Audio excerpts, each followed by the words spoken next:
shoot me, or we're gonna drive through this town on a high-speed chase. What's it gonna be?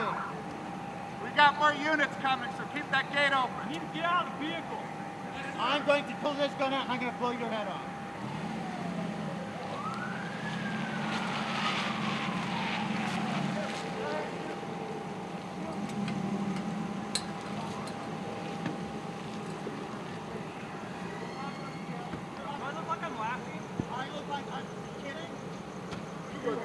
CBS. I don't have a gun. You just told me you had a gun in the car. I want you to shoot me. I'm not going to shoot you.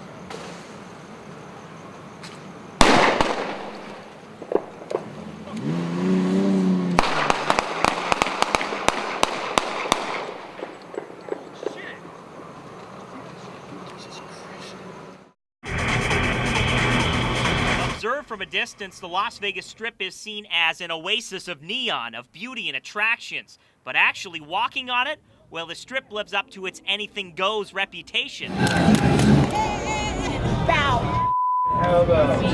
Right now, anything goes on the streets because there's little regulation to stop it. There is a tendency to see that we're moving in the direction of creating an outdoor circus. In April, Clark County Commissioner Lawrence Weekly co-sponsored an ordinance approved unanimously by the commission to spend $581,000 on a pedestrian study of the Strip to start controlling the antics that are getting out of control. We've reached a fork in the road where there's a problem. It is kind of a prideful thing to get to be up here on the heavy. Las Vegas firefighter Levi Zimbelman was looking for a challenge, an opportunity to be on the front lines of a crisis. You don't get the chance to go right on the top of elevators or rappel down the side of the hotels and casinos being a regular firefighter. If it was action he was looking for, Zimbelman got it when he volunteered for the elite Heavy 44 team. One that answers the call when others can't. They go on elevator calls where people are trapped in elevators. We have smoke showing from apartments. Swift water, high angle rescue, collapse rescue. I mean, you know, it's a girls' league, but we hit hard, and there's girls that are much larger than I am, and I mean, it's very hard, and our padding is very little. Hey, go get that ball. That's a football. A lot of these girls, I always say, we get them at a Pop Warner level. And we've got to bring them up because most of them never played football before. So it's obviously a tough game to master in an afternoon. So we're just looking for a raw athletic ability that we could mold into football players. We're not just caring about whether you catch the ball or not. It's if you can follow instruction and run a freaking pattern. I've been doing fitness modeling for so long, and you have to be so pretty and graceful, and I love getting out there and just getting down and dirty. I love the tackling. I love that you can go out there and blow someone up. Favorite thing is tackling. I love it.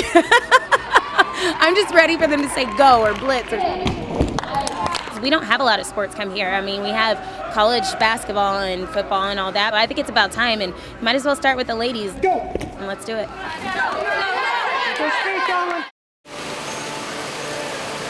Our second job gets applause when tourists and locals see its beauty.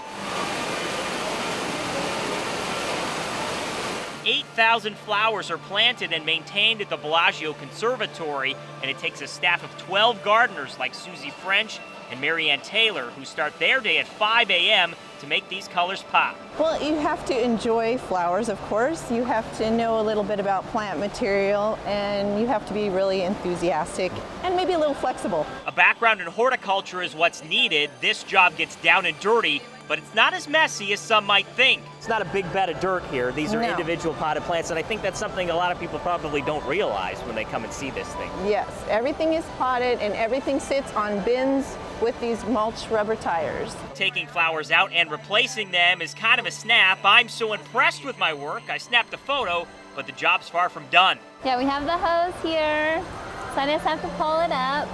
There we go. Yeah, there's the hosing system is all in the basement. Watering takes several hours of each day. So for those of you at home seeing this, please don't get any ideas of coming to the conservatory and starting to water the plants. Lincoln County, 11,000 square miles of rural and rugged land. It's home to 6,000 Nevadans, but it's also home to one of the largest marijuana grow operations in the state. This isn't a small-time operation. This is a big-time, substantial, for lack of better terms, commercial operation. Lincoln County Sheriff Kerry Lee first discovered the massive grows last summer. 14,000 plants confiscated with a street value estimated at $30 million. The scary part is there were likely several more grows in Lincoln County alone. You know, I think we're just seeing the tip of the iceberg. I think that there's a lot bigger problem than we really even know about. Finding the grow sites are next to impossible. But when one is discovered, it takes the help of several local, state, and federal agencies to take it down. After the hike in, about 10,000 plants are discovered, but none of the operators. They've taken off, likely knowing people were moving in on them.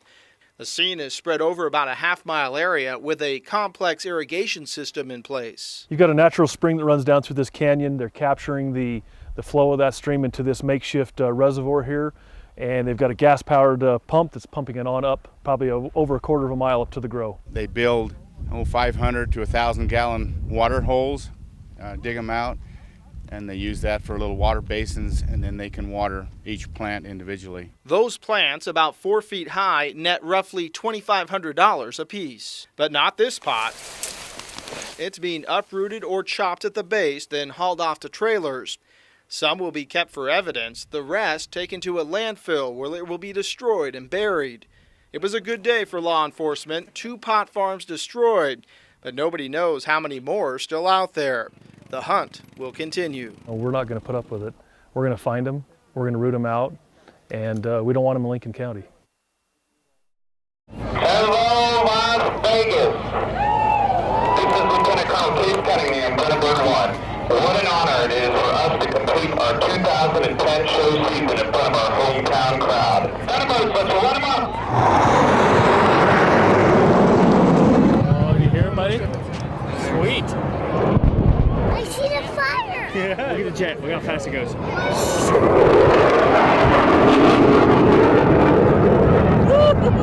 It gets bigger and better every year. Come out here to honor the men, look at the equipment, and be thrilled with the way our country's being defended. It's great to see that, all that nostalgia fly at one time right together. I was in the Air Force. I worked on top secret aircraft, and all that is obsolete now, and you can read about it in the library or on the internet. What is this aircraft? It's the Eurofighter Typhoon. It's the British latest fighter bomber aircraft. We fight alongside the US Air Force and have done for a long time, and you know, it's good to come out here and operate together and make sure our equipment's working well together. I love the atmosphere. It's good to talk with people, and excitement of the Air Force and all of our great jets. Now, Governor Romney will be able to glean several things from those results. And it is so cold. I know none of us expected this, let alone all of the travelers that are coming to town to have their celebrations here. And just yesterday, a female pedestrian lost her life in this crosswalk right behind me, and the driver in that case is still on the loose. Right now, around 10:30, there are still plenty of shoppers here trying to rush around and check off everything on their list.